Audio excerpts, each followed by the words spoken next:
Dog is for tuning my channel, and today I'm going to talk a little bit about dehydrating apples, which we forest from the foraged from the forest.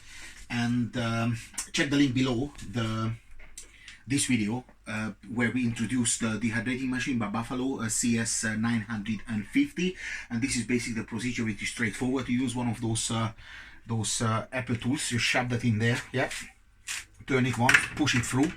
Then you have this from by Salad Master. I'm not doing advertise for them, but since they sent it to me to check it out, I actually quite like it, so I thought I'd mention their names. And you can go through that, yeah. And then all you need to do a little bit of ascorbic acid, or in this case just a normal lemon juice. Just shove it on the top, and then just put them a little bit together like this. Prevents the apple to get brown. And now all you need to do, just take one of those trays, light the apples up. It's a little bit of a fiddly procedure.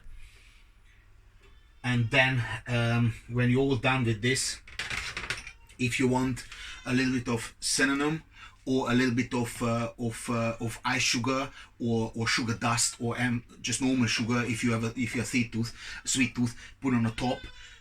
Dehydrate it for like a half an hour. I will check it out, and I put you into the description how long it takes.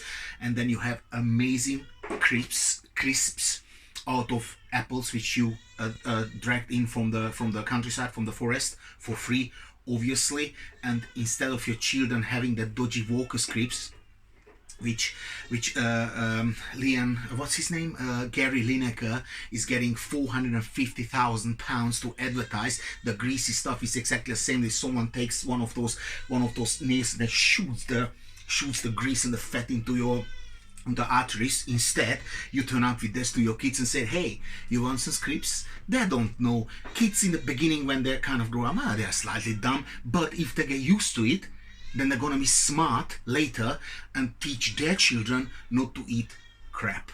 Alright then, don't forget to share, like, share, and comment, and of course, au revoir.